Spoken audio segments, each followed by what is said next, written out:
Commander air defence Belarus major general Andrei Yulianovich की क़यादत में एक आला सतह दिफाई वफ़द ने एयर हेडक्वार्टर इस्लामाबाद का दौरा किया।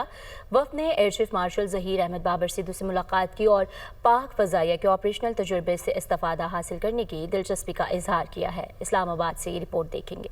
बेलारूस के आला सतह के दिफाई वफ्द का एयर हेडक्वार्टर इस्लामाबाद का दौरा, फ़िज़ाई और अस्करी ताउन से मुतल्लिक़ अमूर पर तबादला ख्याल, दोनों ममालिक के माबैन दो तरफ़ा ताल्लुकात को मज़ीद मजबूत बनाने के अज़म का इआदा। ISPR के मुताबिक वफ्द की क़यादत बेलारूस के कमांडर एयर फोर्स और air defence major general Andrei Yulianovich ने की। वफ्द की एयर हेडक्वार्टर आमद पर चाको चौबंद दस्ते ने गार्ड ऑफ ऑनर पेश किया। मुलाकात में फ़िज़ाई अफवाज के दरमियान करीबी और मुसलसल राब्ते को बरकरार रखने पर इत्तफाक किया गया। एयर चीफ ने कहा कि पाक फ़िज़ाइया बेलारूस एयर फोर्स के इस्तेदादकार में इजाफे के लिए भरपूर ताउन जारी रखेगी। मेजर जनरल आंद्रे यूलियानोविच ने पाक फ़िज़ाइया की पेशावराना महारत और मौसर कारकर्दगी को सराहा। उन्होंने पाक फ़िज़ाइया से बेलारूस एयर फोर्स के एहलकारों के लिए मुनज़्ज़म तरबीती प्रोग्राम्स के इनेकाद की ख्वाहिश का भी इजहार किया। बेलारूस के कमांडर ने एयर चीफ को बेलारूस में मुनक्किद होने वाले दिफाई प्रोग्रामों में शिरकत की दावत भी दी।